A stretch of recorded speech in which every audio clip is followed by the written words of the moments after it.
Bien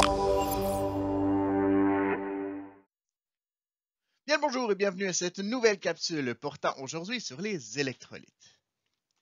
En réalité, plusieurs substances de la vie de tous les jours sont des électrolytes. Pour les scientifiques, les électrolytes font partie de trois grands groupes, soit les acides, les bases et les sels.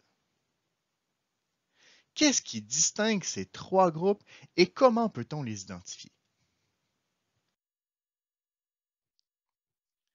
Rappelons d'abord ce qui caractérise les électrolytes.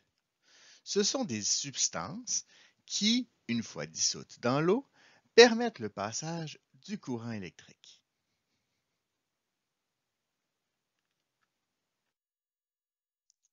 Pour identifier un électrolyte en solution, on peut effectuer deux tests tout simples en laboratoire. Le premier est le test du papier tournesol. On trempe un papier tournesol rouge et un papier tournesol bleu dans la solution. Si le papier bleu devient rouge, il s'agit d'un acide. Si le papier rouge devient bleu, il s'agit d'une base, BB, bleu base. S'il n'y a pas de changement de couleur, on dit alors que la solution est neutre, mais il faut s'assurer que ce soit un électrolyte avant de pouvoir affirmer qu'il s'agit bel et bien d'un sel. Un deuxième test expérimental est la mesure du pH. Il peut être réalisé avec un papier indicateur universel ou papier pH qui permet d'estimer le pH à l'aide d'une charte de couleurs. Pour plus de précision, on peut aussi utiliser un appareil électronique, le pH-mètre. Si la solution a un pH de 7, précisément, on dit que la solution est neutre. S'il est un électrolyte, on pourra dire que c'est un sel. Si le pH est inférieur à 7, il s'agit d'une solution acide. Et s'il est supérieur à 7, on dira que la solution est basique. Mais si la seule information qu'on a sur un électrolyte est une formule chimique, peut-on prédire s'il s'agit d'un acide, d'une base ou d'un sel? Eh bien oui, c'est possible. Un acide est une combinaison d'un ou de plusieurs ions H+, et d'un ion négatif, non métallique.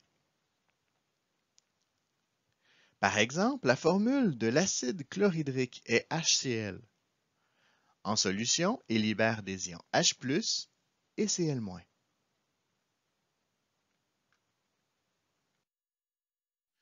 Une base est plutôt l'association d'un ion métallique positif et d'un ou de plusieurs ions OH-. Par exemple, la formule chimique de l'hydroxyde de calcium est CaOH 2 fois. En solution, cette base libère des ions Ca2+, et l'ion OH-.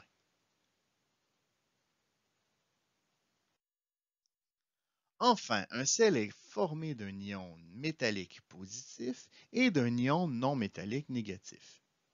Par exemple, le bromure de sodium, ou NaBr, est un sel car il est composé de l'ion métallique Na+, et de l'ion non métallique Br-. En bref, les acides font virer le papier tournesol au rouge. Ils ont un pH inférieur à 7 et leur formule chimique débute habituellement par l'ion hydrogène.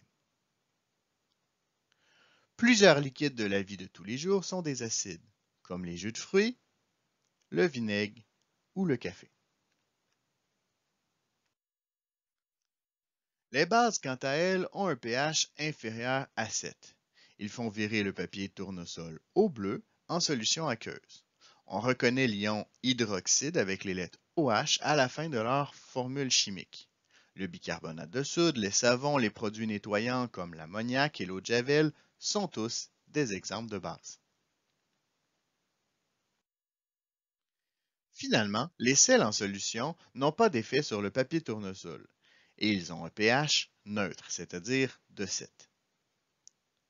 Le plus connu est sans doute le sel de table, mais on utilise aussi le chlorure de calcium comme fondant sur nos routes en hiver.